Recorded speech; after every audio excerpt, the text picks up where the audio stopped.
Vous écoutez Crime de femme, l'affaire Valérie Bacot, deuxième partie.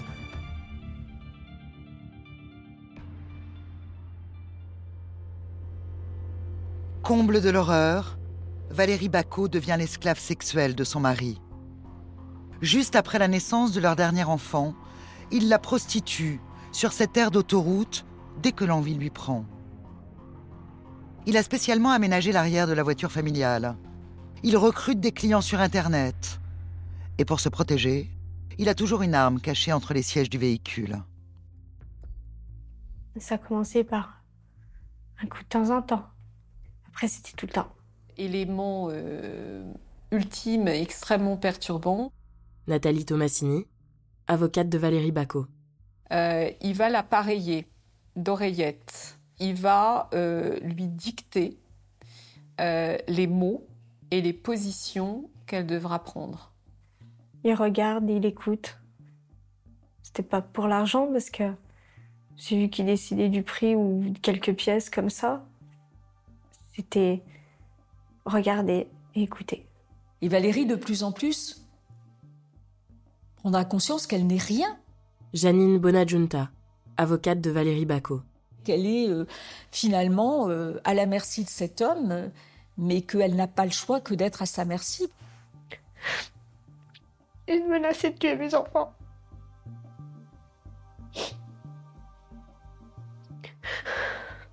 Je crois que c'est le pire. Pendant 18 ans, elle se soumet. Elle est sous l'emprise totale de ce mari violent et pervers. Elle dit que ses enfants ont essayé de demander de l'aide aux gendarmes. Mais il n'en existe aucune trace. Il y a une chape de plomb sur cette maison. Le seul qui va commencer à comprendre ce qui se trame, c'est Lucas, qui va réussir à rentrer dans ce huis clos familial étouffant et sordide et qui va voir qu'il y a quelque chose qui dysfonctionne totalement. Lucas, il a 15 ans. C'est le petit ami de Carline, la fille de Valérie Bacot et de Daniel Paulette. Il est le seul autorisé à rentrer dans la maison. Et il va jouer un rôle déterminant. C'est le jour de l'anniversaire de Lucas. Toute la famille est à la maison.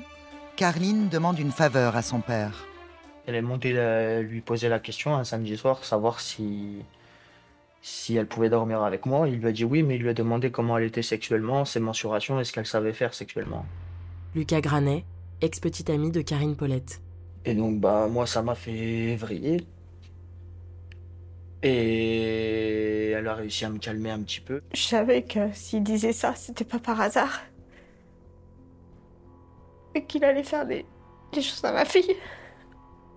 Elle imagine que Daniel Paulette va perpétrer sur sa propre fille les mêmes choses qu'avec elle, c'est-à-dire les viols, et peut-être même après la prostitution. Valérie n'enferme pas l'œil de la nuit. Le lendemain matin, avec l'aide de Lucas, elle met des somnifères dans le café de son mari. Il avait l'habitude de boire ce café, il a bu une gorgée, il l'a recraché. Il s'est pas rendu compte que c'était du somnifère parce que sinon il nous aurait déboîté tous, je pense. Il lui a dit tu me refais un autre. L'après-midi, Valérie raccompagne Lucas chez lui. Son mari lui a pris rendez-vous pour une passe, avec un client habitué dont Valérie a peur. Mais c'était un client qui était là souvent et qui était très spécial. De temps en temps, on avait larmes parce qu'il était vraiment bizarre. Et ce jour-là n'est pas un jour comme les autres. Valérie ne fait pas comme d'habitude car elle met le revolver dans son sac. Elle part retrouver le client sur le lieu habituel de prostitution. Sur place, Daniel Paulette est équipé de ses oreillettes, non pas pour la protéger, mais pour la commander à distance. Ce qui s'est passé ce soir-là avec ce client a été brutal, effectivement. A été douloureux. L'homme est extrêmement violent. Je suis pas laissée faire et je pleurais. Et je saignais. Lui, il était de l'autre côté, puis il me criait dans les oreilles. Après le départ du client, il rejoint Valérie dans la voiture. Et là, il était encore plus en colère et tout. Et il dit là, tu vas le payer. Je savais qu'il allait me tuer. Elle a pris le revolver, elle était encore toute nue, tremblante, et elle a tiré dans la nuque de Daniel qui était au volant. Elle voit simplement le corps de Daniel Paulette tomber du côté de la portière. La portière d'ailleurs va s'ouvrir et le corps de Daniel va tomber. Valérie laisse le corps sur place. Elle s'enfuit dans la nuit. Et c'est Lucas, son nouveau confident de fortune, qu'elle appelle. Elle m'a envoyé un message en me disant qu'elle revenait me chercher. Alors sur le coup, j'ai pas tout de suite compris. Et quand elle est arrivée, qu'elle m'a regardé, qu'elle m'a dit je l'ai tué, au début je l'ai pas cru. Et puis elle m'a emmené dans la forêt et puis il y avait pas le choix de la croire.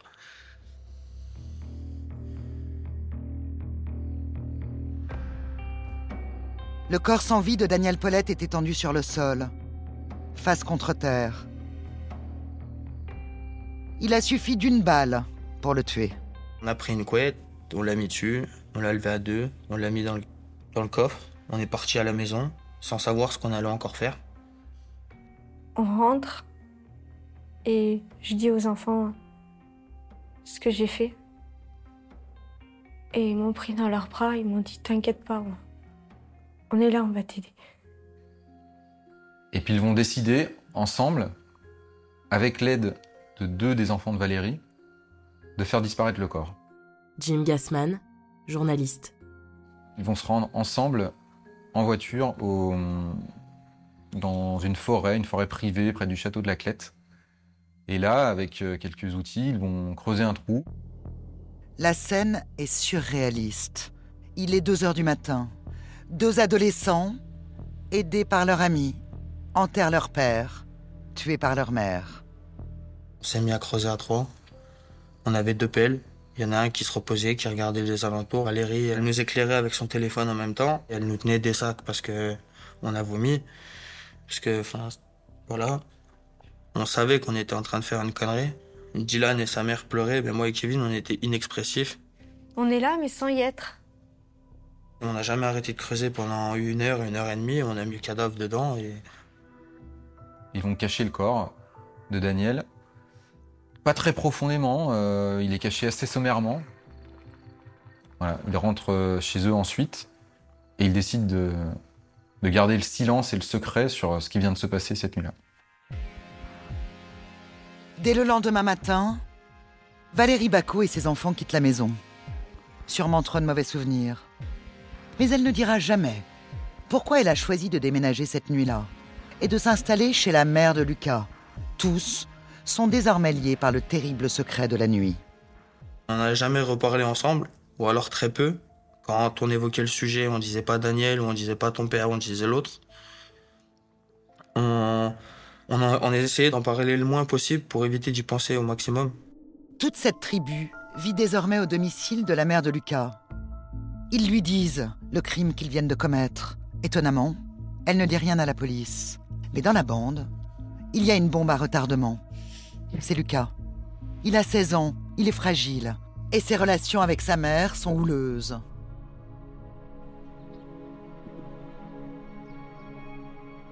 Je me suis dit que je pouvais lui faire confiance sur un truc énorme comme ça.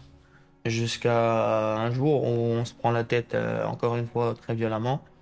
Et où elle me dit je vais vous balancer, j'en ai rien à foutre, nani, nana. Carole Granet, le lendemain, elle se rend effectivement à la première heure à la gendarmerie.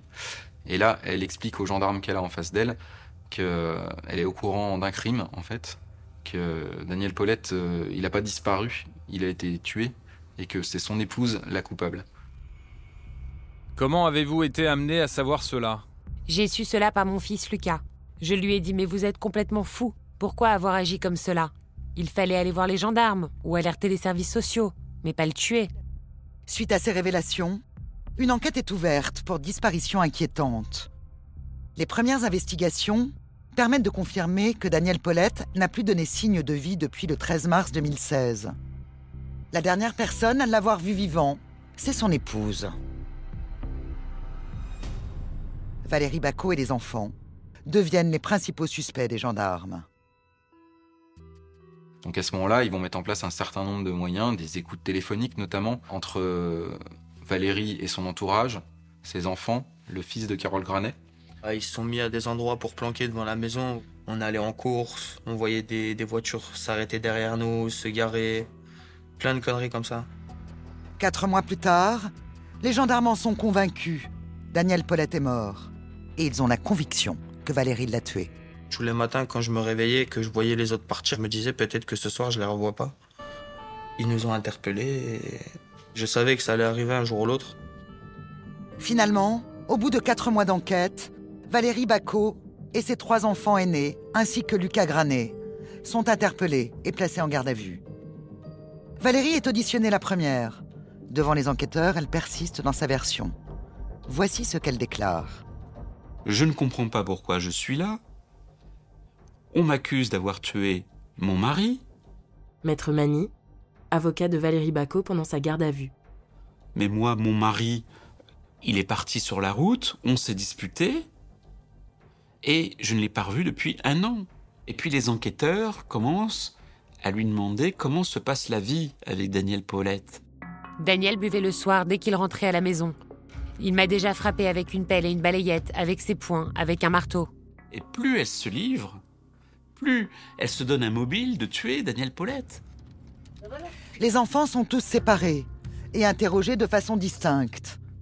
Kevin, le second fils de Valérie, craque le premier. Mon père la faisait tapiner. Elle ne pouvait plus continuer comme cela, donc elle en a eu marre, et elle lui a tiré dessus à l'arrière de la tête ou dans le cou. Puis c'est au tour de Lucas, 16 ans. Moi, aux gendarmes, au début, j'ai rien dit. Je voulais rien dire parce que je voulais trahir personne. Il y a un des frères qui a parlé avant nous. Ils m'ont fait voir la déposition. Ils m'ont fait comprendre que si je parlais pas, j'allais prendre très très cher. J'ai fait 24 heures de garde à vue sans parler. Et au bout d'un moment, comme tout le monde, j'ai craqué, j'ai parlé. Lucas révèle comment, après avoir enterré le corps de Daniel Paulette, ils se sont débarrassés de l'arme du crime. Moi et Kevin, on a poncé le numéro de série de l'arme, on a démonté la crosse et après on l'a balancé dans un ruisseau. Pour les gendarmes, il ne manque plus que les aveux de Valérie Bacot. Les enquêteurs vont lui dire, écoutez madame, vos enfants viennent d'avouer. Et là, Valérie Bacot lâche tout. Elle dit oui, j'ai tué Daniel Paulette.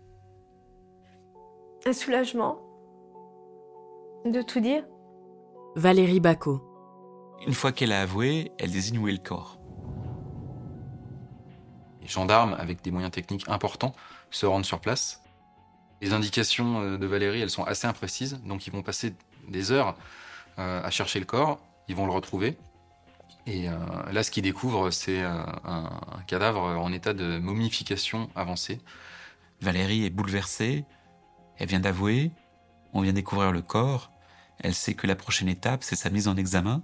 Une femme qui tue son mari et qui demande de l'aide à ses enfants pour cacher ce crime, faire disparaître le corps, oui, on est devant quelque chose d'assez hors du commun.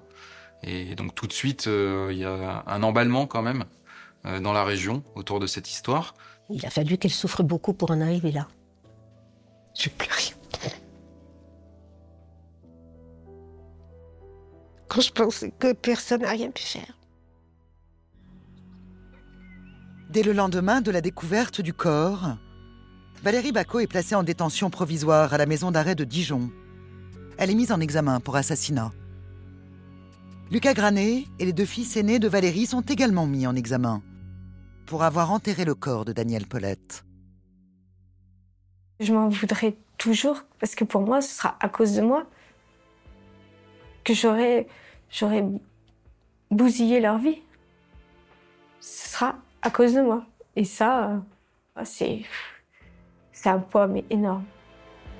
Jugés en novembre 2019, les adolescents écopent de 6 mois de prison avec sursis. Ils ne sont donc jamais allés en prison. Depuis, Lucas s'est réconcilié avec sa mère. Valérie Bacot, elle, affirme que la nuit du meurtre, elle était à bout et qu'elle n'a jamais voulu tirer sur Daniel Paulette. Elle dit avoir pris l'arme, l'avoir posé sur le fauteuil de Daniel Paulette. Éric Jallet, magistrat et avocat général. Quasiment en le touchant, peut-être en fermant les yeux et en entendant un bruit, mais en réalité, elle savait bien qu'elle tirait dans la tête de celui qui était son mari depuis 20 ans. Il n'y a pas ici d'équivoque. Valérie Bacot aurait donc intentionnellement tué Daniel Paulette. En plus, elle avait un mobile. Elle avait peur que son mari s'en prenne sexuellement à sa fille Caroline de 14 ans ou l'exploite sexuellement par la prostitution. Il fallait absolument éviter cela. Lorsque son mari lui dit qu'il y a une passe prévue le soir, elle prépare donc un revolver chargé de balles, de quoi pouvoir passer à l'acte. C'est une interprétation. Nathalie Tomassini, avocate de Valérie Bacot. Bien sûr que c'était Valérie qui préparait le sac. Maintenant, cette arme, qui appartenait à Daniel Paulette, était prise pour les protéger. Valérie Bacot n'est restée qu'1 an en détention provisoire. Chaque jour, elle fait ses emplettes comme tout le monde.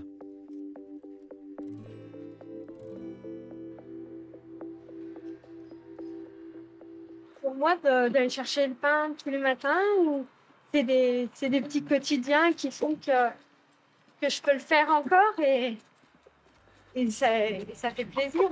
Ça me fait sentir libre. Son temps libre, elle le consacre au sien. Elle est même devenue grand-mère cette année. Je suis après préparée pour ma petite fille, parce que c'est son vrai premier Pâques. Je vais la gâter. Ça fait partie de mon rôle de mamie. Dans quelques jours, elle sera jugée par la cour d'assises de Chalon-sur-Saône pour avoir assassiné son mari. Elle risque de finir sa vie derrière les barreaux. Je sais que je vais partir pour longtemps et je voudrais profiter des petits moments comme ça que je sais que quand je vais revenir, elle sera trop grande pour y faire. Comme toutes les mères, Valérie Bacot redoute de ne plus être avec ses enfants lorsqu'elle retournera en prison. Son procès au palais de justice de Chalon-sur-Saône. Une mère violentée qui demande à ses enfants d'enterrer leur père. L'histoire est extraordinaire. Elle a attiré des dizaines de journalistes venus de la France entière. Et celles qui défendent Valérie Bacot, ce sont 2 guerrières du barreau, engagées contre les violences faites aux femmes. Ce sont elles qui ont défendu Jacqueline Sauvage. Valérie Bacot risque la prison à vie. Elle a cette épée de Damoclès au-dessus de la tête. Elle veut s'exprimer, elle veut parler, elle veut raconter son calvaire. Si elle a tué, c'était un geste de survie. Janine Bonadjunta, avocate de Valérie Bacot. Et elle pouvait vraiment pas faire autrement. Les jurés. Ils sont 6. 3 femmes, 3 hommes. Et ils vont devoir répondre à la question suivante. Valérie Bacot a-t-elle, oui ou non, intentionnellement tué Daniel Paulette? Et puis soudain, elle arrive, entourée d'un comité de soutien et de ses enfants. Ses parents ne sont pas à ses côtés. Sa mère ne lui a plus jamais adressé la parole depuis qu'elle est partie vivre avec Daniel Paulette. Elle considère qu'elle lui a volé son amant. Dans cette cour d'assises, durant 5 jours, Valérie Bacot va raconter ses 25 ans de calvaire, de femmes battues, de femmes violées, de femmes prostituées. Elle va devoir répondre de ses actes. Et durant le procès, le procureur sera le seul à la questionner. C'est mon travail de savoir pourquoi jamais un médecin n'a vu de blessure sur elle, alors qu'elle nous dit être victime de violence, et pourquoi elle n'a jamais été allée voir un gendarme. Ils peuvent pas comprendre la peur et l'angoisse qu'on a. Quand vous êtes menacé tous les jours avec un pistolet ou quoi que ce soit, est-ce que vous croyez que vous allez tenter le coup? Quand les gendarmes ils vont venir, quand il va refermer la porte, il va pas vous dire bravo. Hein. C'est inédit dans un procès pour meurtre. Ni les enfants de Daniel Paulette, ni ses frères, ni ses sœurs ne se sont portés partie civile. Moi, je suis venue aujourd'hui, en fait, pour défendre ma belle-sœur. Mireille, sœur de Daniel Paulette. Et dire ce qu'était mon frère. Une pourriture. Vous pensez qu'elle est innocente ou coupable? Coupable? Ah, surtout pas. Hein. Je pense que elle, pour moi, c'est une victime, Valérie. C'est fort quand même. Hein. Il y a 7 frères et sœurs. Aucun n'a estimé subir une perte et demander une réparation de cette perte. L'absence de constitution de partie civile était un message en réalité envoyé à la cour d'assises pour montrer que la victime était détestable. On a vraiment l'impression que c'est le procès de Daniel Paulette et pas celui de Valérie Bacot. Jim Gassman, journaliste. Beaucoup de gens qui ont dressé un portrait extrêmement noir de Daniel Paulette concluent leur déposition en disant qu'on ne peut pas la remercier parce que ça ne se dit pas. Je crois que quelqu'un a vraiment employé ces mots, ça ne se dit pas. Mais quand même, ce qu'on entend, c'est « elle a bien fait ». C'était un monstre, c'était quelqu'un d'inhumain, c'était... Alain Paulette, frère de Daniel Paulette. Un détraqué. Vous comprenez le geste de Valérie? Mais tout à fait, je comprends très bien. Et je trouve bizarre qu'en fait, personne ne l'ait fait avant. Il le méritait. Sûr qu'il le méritait. Ce sont des paroles insupportables, d'abord parce que il a fallu le rappeler à cette audience que se faire justice à soi-même, c'est commettre un crime, qu'en réalité, seule la justice peut juger et infliger une peine. Les jours passent. Le procès se poursuit. Certes, elle dit qu'elle a tué, mais à aucun moment elle dit qu'elle avait vraiment réfléchi à le tuer avant. Sur la chronologie des faits, elle n'est plus suffisamment précise. Il y a des petites divergences sur l'affaire du somnifère, par exemple, qui a été administré à Daniel Paulette quelques heures avant qu'il ne soit tué. Une première tentative, en fait, de le neutraliser.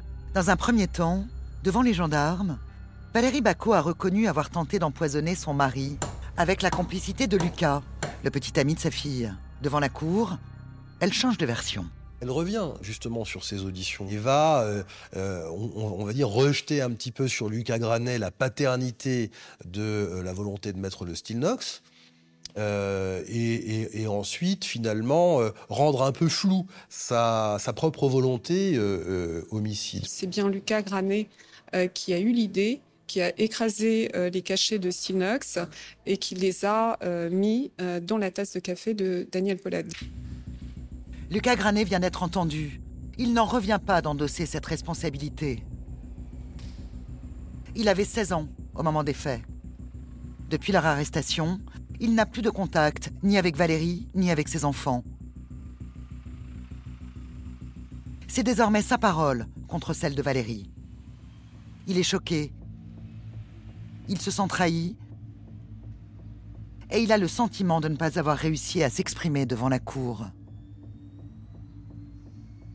L'enchaînement des questions, la pression des événements, tout ça, je me suis mélangé dans mes réponses.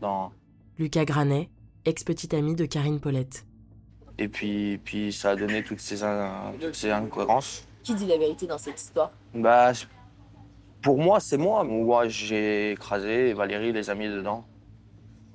C'est comme ça que je m'en souviens, donc je pense que c'est la vérité. Ils mentent alors? Oui. On voit bien qu'en réalité, ils le font à deux, que l'un broie le Stilnox, que l'autre le met dans le café. Daniel Paulette ne boira pas le café et le donnera à Valérie Bacot, mais cela est donc bien le premier signe de la volonté homicide. Le procureur n'est pas dupe. Et selon lui, Valérie Bacot a voulu tuer Daniel Paulette. Ce sont les experts psychologiques qui vont devoir aider la cour à déterminer si l'accusé était capable ou non de préméditer ce meurtre. C'est vers la mère de Valérie Bacot que la cour va se tourner pour avoir ses réponses. Et au regard de ce qu'elle a fait endurer à sa fille, le procureur ne va pas être tendre avec elle. Joëlle, c'est la mère toxique, ne voyant pas la gravité de son comportement.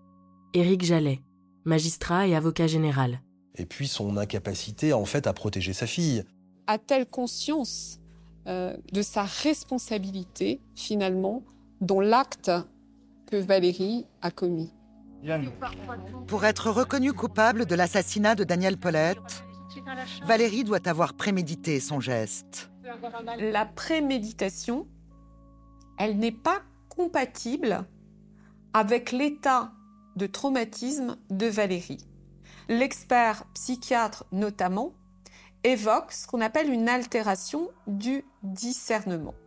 Moi, ma position, c'était de dire qu'elle n'était pas folle, qu'elle avait encore son libre arbitre, réduite à peau de chagrin, nous disait l'expert, mais à mon sens, encore existant. Le procureur reconnaît donc que la responsabilité de Valérie Bacot est atténuée. Durant tout le procès, elle est tendue. Elle encourt la peine maximale, la prison à vie. Ce soir, elle ressort libre. C'est peut-être la dernière fois qu'elle rentre chez elle avec ses enfants, avant longtemps. Cette soirée sera difficile, mais en même temps, elle est entourée.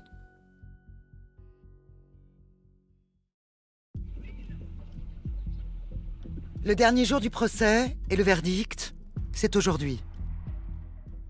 Valérie Bacot s'attend à une lourde peine. Elle peut à peine marcher.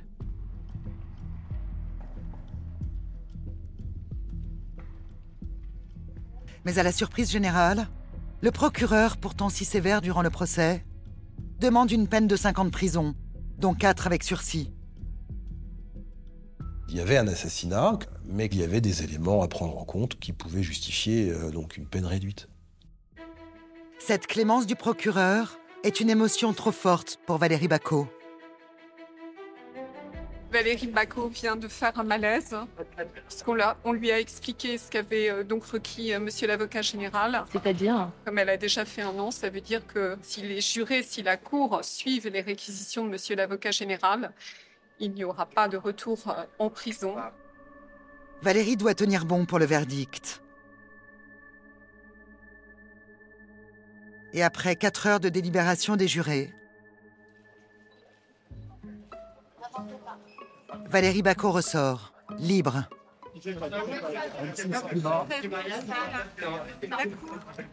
Et tout le soutien que j'ai eu de tout le monde. Vous étiez préparée à partir en prison ce soir pour rentrer chez vous? Valérie Bacot. Oui, et je pourrais être là pour mes enfants et ma petite fille. Merci.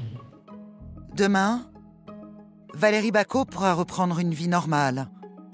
Elle pourra reprendre son travail. Je ressens un grand soulagement pour elle. C'est un verdict symbolique. Janine Bonadjunta, avocate de Valérie Bacot. Et je pense qu'il va faire jurisprudence. La justice était au rendez-vous. Et là, on doit féliciter la justice.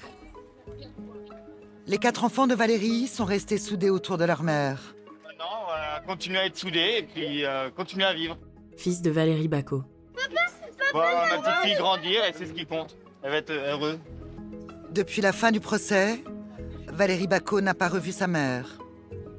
Cette mère qui l'a attaquée en diffamation pour avoir révélé la cruelle vérité de cette histoire.